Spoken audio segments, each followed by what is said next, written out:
Hello, my name is Joachim Garraud. I'm a French music producer, DJ. I'm super lucky to be one of the DJ who played at Gagarin Party, the first edition. Gagarin Party was this party,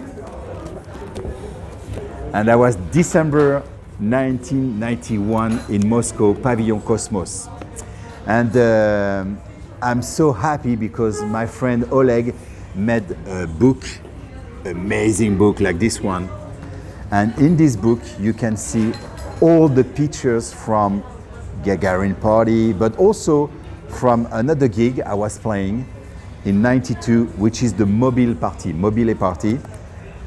And in this party, I was so happy to come with Laurent Garnier, and I'm so proud to see my name, to see Laurent Garnier's name to this party in Russia.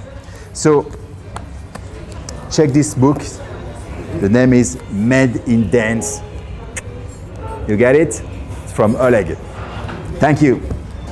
Spasiba.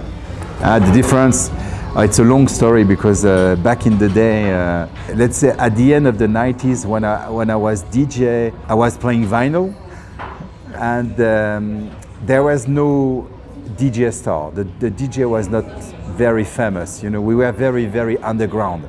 When we had the chance to do the Gagarin Party, and when I was playing at Gagarin Party in December, the 14th of December, Saturday, 14th December 91, that was very underground. And there was less money, not really business thing. Today, if you want to be DJ, you need to be famous, you need to have your track played on the radio. Let's say it's a different job today. It's more like a global artist, including music producing. You have to produce your own music also. I like both jobs. Very excited to be on stage today because you're on stage, you're moving from one country to another country. I'm doing a lot of shows and in front of 1,000 people, and this is very excited.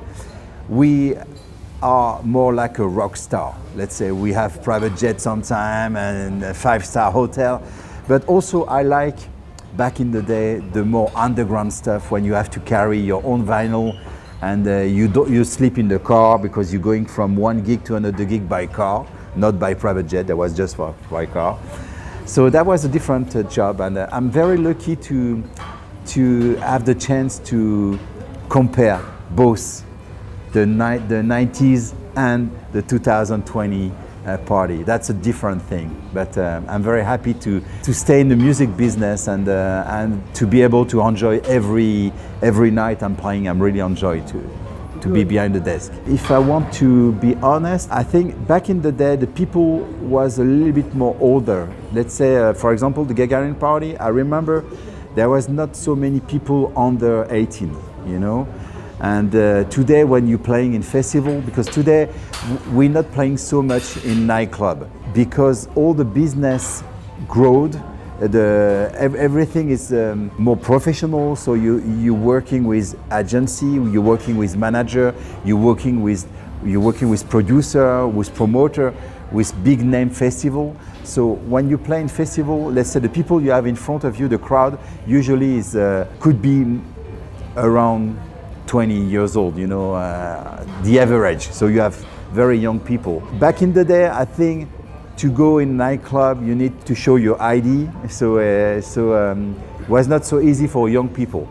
And then in terms of kind of people, in the 90s, people who come to the party, they were really in love with that kind of underground music. Today, the young generation who come to the festival, they come to make party, to have fun. And maybe then not so in love with the music, because now with internet, it's so much easy to get access to the music. In the 90s, to get access to this kind of techno music, the only way to listen this kind of music is going to the party. Impossible to listen the music on the radio, except some radio. There was no internet, so impossible to listen and share this kind of music. Now, the young generation, they're using the phone, the smartphone, And let's say it's less underground because this is more mainstream music, so it's not the same population. You know, in 91, that was my first time, my first trip in Russia, and I was lucky to play at Gagarin party, a different country, really different country. The people, they was very excited by doing this rave party in Moscow, because that was a musical event, but more than only a musical event, that was a social event. And the young generation was very in love with this kind of music. The only possibility to enjoy that music was to come to the party. And then I went back every 2 years to make parties in Russia, to see the people, and I saw the changes. And I've been in a lot of VIP club, because you know, maybe 6 years, around the 2000, 2005, 2006, 2010, there was a lot of clubs in Russia was very for champagne people, VIP, and nobody was really in love with the music anymore. And I was a little bit sad about that, because I think in 2000, a lot of people, they just lost love of music and party.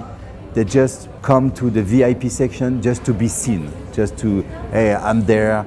I was also, you know, that timing, that's funny, because that timing I was looking on internet to see, okay, maybe next time I'm go to Russia, to Moscow, I want to go to Pavillon Cosmos to just have a quick visit. And I discovered on internet that Pavillon Cosmos was a flower market. And I say, oh no, I can't believe that. So Pavillon Cosmos is dead. There's no underground party anymore, only VIP and club champagne. And so the dance scene in Moscow was not so excited for me. So, and now I can see there is the young generation that doing again some underground party with real people who love the club, who don't dress themselves, they just come with a t-shirt just to make party. And maybe it's a good way to come back and to maybe come to play. And I'm gonna do a party in Tula this Saturday, so it's a great way for me to play in this kind of new underground stage in Russia. Best party in Russia was Gagarin party. Impossible to do something better than this party, because there was something so different and so unexpected, because I didn't have the information before coming into the party, because you didn't have the internet, so you don't have any pictures of the location. So imagine I was flying from Paris, coming over there, it was snowing everywhere, a lot of snow, it was super cold. And then I've been to the Pavillon Cosmos and I discover all this so huge thing. I say, what? We can make a party over there? That's crazy. And then they told me, hey, you know, Joachim, there is a cosmonaut, a friend of Yuri Gagarin is gonna come. His name is, I don't, you know them. Leonov, yes. And he was part of the Yuri Gagarin party, of Yuri Gagarin training section. So that party was something very special for me. And then also, I have a good story to tell you, because there is like maybe 5 or 6 DJs, some band also making some music live with the MPC, with a rhythm box, you know. I was the only DJ who have vinyl, because the other DJ, Russian DJ, was impossible to have access to vinyl. That was too expensive. So the guy who played just before me, his name was Mr. Tape.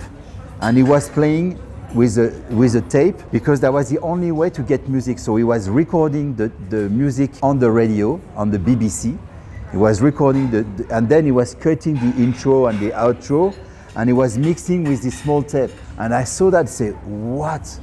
The guy just before me was playing, was tape, so he was play and mixing, and then up. So 2 tapes, and then, okay, I'm gonna play this song, and tape. So I saw that thing, I say, hey guys, you know, I'm gonna give, so I give to the guy, to Mr. Tape, 5 vinyl. I have, you know, some copies, I give some vinyl, the guy say, oh, crazy, I have some vinyl. I say, You're the first DJ I know with no vinyl and playing some good music like this. And that was a different time, you know. I'm talking like a whole people because talking about that thing, it was crazy because be the only DJ with vinyl in the party for me was like, okay, people they're just playing cassette. One guy was playing cassette, the other one was playing tape, the other one was singing on the top of beatbox. I say, what? So that was a different party, you know. And then I remember the gears was great because also the gears come from Germany. So the speakers come from Germany and some part maybe from Sweden, I don't remember. But we had some good gear because I was just afraid of having no turntable or having a bad mixer. And then at the end that was pretty good. I had the two Pioneer, that was Technics to play with and a good mixer, and that was good for making the party. And that was so cold inside the museum. We're just afraid of people, they're not gonna dance because it was so cold. And I remember I had some shooting video when we come for the sound check the afternoon. There is no heater, no electric heater. And it was minus 12 outside. And everybody was like this. And they say, okay, how are we gonna mix with so cold thing? I have one pictures of me. And when I'm talking, you can see because it's so cold outside. And when we start the party, the Gagarin party, there is a full wall of electric heater, like this heater on the wall. And I remember there is some guys, and you can see some pictures from the past. You can see some people, they're just half naked. They're just dancing like this, half naked, and they say it's so cold outside. But Russian people with vodka and good music, no way, no problem. They can stay half naked all night long with no problem. So that's a good souvenir for me. No, but to be honest, that was the best party in Russia for me. Maybe because that was the first time, and there is only one first time in your life. So that was my first time in Russia.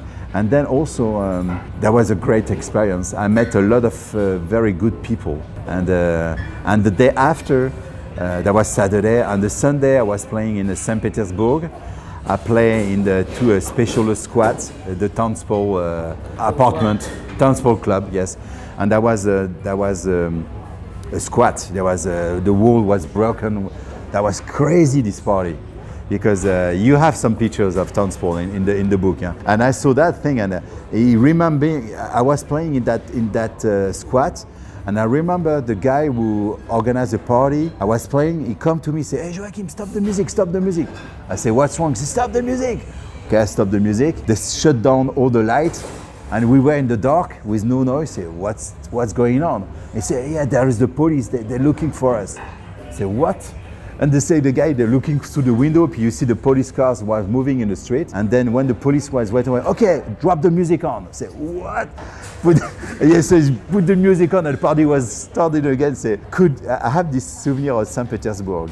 And I'll give you another story. Maybe if this is too long, you're gonna cut it, this story. When I came to St. Petersburg to do this party, just after the Gagarin party, I've been to put my stuff, my backpack, to the apartment of the guy, I don't know his name, sorry about that, who organized the party. And I was sleeping in his apartment. And I remember there was 4 floors, so we were climbing the stair, 4 floors, and we came in a very small apartment. And when I opened the door of this apartment, I can see wheels of cars, wheels of car, 1, 2, 3, 4, 1, 2, 3, 4, 1, 2, 3, 4. I said, but the guy is doing music, or maybe he's selling cars or something like that. Why you have all these tires and wheels in your apartment? And the guy told me, no, because I have some friends come for the night and they don't want to have somebody gonna steal the wheels. When they come to my place, they have to put the car on special block of stone, take the wheels and bring the wheels in the apartment. I say, are you joking? And that was for truth. In 91 in St. Petersburg, you have to take your wheels with you and the wipe thing. Otherwise, in the morning, you don't have the wheels. And so when I saw that in the apartment, I say, what? That was another time. And then to go to the party, you have to be ready half an hour before, because you have to go back with the wheel, put the wheel on the car and take the cars to go to the party. Say, what? Crazy. So now that's better. I can't see anybody take the wheels off the car, their own car. Well, sorry for the story, but that's true. My car. Maybe you have to check your car tonight at Tula. You want to see? I think there is something stays the same. People, they want to enjoy. They want to make party, they want to have fun. But then, as I told you, back in the day, there was more underground party. So people who come to those kind of party, they have, how I can say that, they just come for the music. They don't care about the DJ, they don't care about the light show, they don't need to have any laser or this kind of thing. Today, if you're producing a festival and you just come with just music, people, they want to know who is the DJ, they want to have a flashlight, they want to have laser, they want to have a special explosion and special effects. I want to tell you that back in the day, only the music was the main thing. Today, it's a whole show. You have to produce a show including special effects. So, different people. I think in the 90s, the public was more or less the same because there was people, as I told you, who loved the music first. When in the 90s, there was no smartphone like this, nobody was taking pictures. They just come to make the party and to dance until the morning, you know. Now people, they come to the show, they take pictures, they like this, they're doing videos, and they're not really into the party. So that's why I think I played 2 months ago in the party, Austrian, that was in Vienna, and there was a party special. People, they can't use their phone. You have to leave your phone at the entry. And people, they just enjoy the party. And there's no video, no pictures, no Instagram, and that was great because people, they were just in the party and nobody was taking the phone. And yeah, the audience changed a little bit, but the love of the music still the same. Good.